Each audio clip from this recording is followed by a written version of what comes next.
আসসালামু আলাইকুম। আমি গত পরশুদিন মালয়েশিয়াতে এসেছি 2 দিন আগে। এর মধ্যে মালয়েশিয়ার 3জন মন্ত্রীর সাথে বৈঠক হয়েছে। মালয়েশিয়ার যে স্বরাষ্ট্রমন্ত্রী আছেন এবং হিউম্যান রিসোর্স মন্ত্রী আছেন ওনাদের সাথে আনুষ্ঠানিক বৈঠক হয়েছে। ট্রেডের যে মন্ত্রী আছেন ওনার সাথে অনানুষ্ঠানিকভাবে আলোচনা হয়েছে। তো এখানে কিছু অগ্রগতি সাধিত হয়েছে, সেটা আপনাদের সাথে শেয়ার করতে চাচ্ছি। প্রথম খবর যেটা, আপনারা জানেন গত বছর মালয়েশিয়ার প্রধানমন্ত্রী আনোয়ার ইব্রাহিম সাহেব বাংলাদেশে গিয়েছিলেন। উনি বাংলাদেশের এখন যে আপনার অন্তর্বর্তী সরকারের যে আমাদের প্রধান উপদেষ্টা আছেন ডক্টর মোহাম্মদ ইউনূসের ব্যক্তিগত বন্ধু।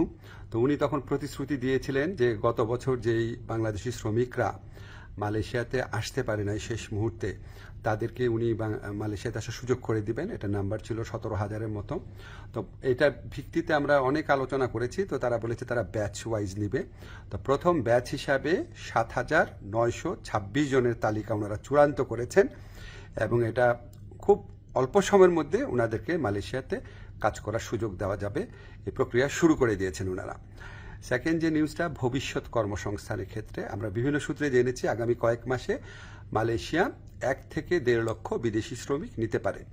তো আমাদেরকে মালয়েশিয়ার যে ইন্টেরিয়র হিউম্যান রিসোর্স মিনিস্টার আছে উনি আশ্বস্ত করেছেন লোক দেওয়ার ক্ষেত্রে বাংলাদেশকে সর্বোচ্চ অগ্রাধিকার দেওয়া হবে।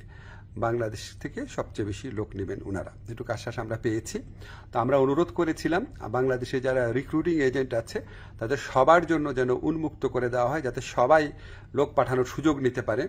এটা আমরা অনেক ভালোভাবে বুঝিয়ে বলেছি। তো ওনারা বলেছেন ওনারা এটা ভালোভাবে বিবেচনা করে দেখবেন, আমাদেরকে অচিরেই ওনারা এই ব্যাপারে সিদ্ধান্ত জানাবেন। তো আমাদের একটা বড় অগ্রগতি যেটা হয়েছে, আমি মালয়েশিয়ার যে ইন্টেরিয়র মিনিস্টার আছে ওনাকে রিকোয়েস্ট করেছিলাম, আমাদের শ্রমিকরা মাল্টিপল ভিসা পায় না, সিঙ্গেল এন্ট্রি পায়, অন্য দেশের শ্রমিকরা পায় মাল্টিপল এন্ট্রি।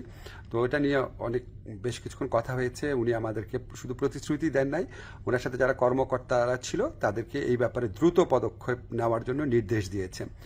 আর আমি বলেছি যে মালয়েশিয়ার যারা ইরেগুলার হয়ে গেছেন, যে শ্রমিক ভাইরা আছেন, তাদেরকে রেগুলারাইজ করা বা বৈধ করা যায় কিনা। তো ওনারা বলেছেন ওনারা মাঝে মাঝে এটা করেন, আর গত বছর করেছেন।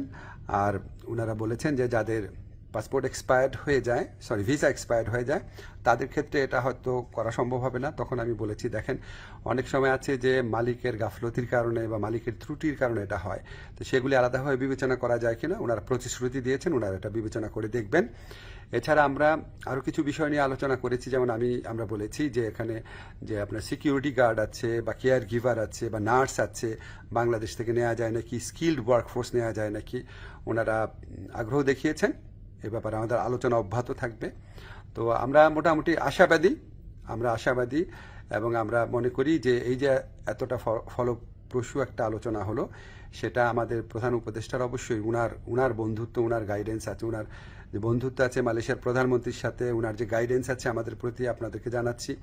ব্যক্তিগতভাবে উনি মালয়েশিয়ার শ্রম বাজার নিয়ে ব্যক্তিগতভাবে উনি আমাদেরকে নির্দেশনা দিচ্ছেন, বৈঠকে বসছেন, ওনার কথা মতোই আমরা কাজ করছি। আর আমাদের এখানে প্রধান উপদেষ্টার যে স্পেশাল এনভয় আছে লুৎফে ভাই, উনি আলোচনায় অংশ নিয়েছেন, অনেক অবদান রেখেছেন। আমাদের প্রবাসী কল্যাণ মন্ত্রণালয়ে যারা আছেন তারা গত কয়েক মাস ধরে চেষ্টা করে যাচ্ছেন বিষয়গুলো এগিয়ে নেওয়ার জন্য। আপনাদের দোয়া ছিল, এই জন্য এতটুকু অগ্রগতি হয়েছে। আপনারা দোয়া করবেন আমরা যেন মালয়েশিয়া যারা শ্রমিক ভাই আছে বা যারা আসতে চান তাদের জন্য সত্যিকারের কল্যাণকর কিছু করতে পারি। ধন্যবাদ আপনাদের সবাইকে।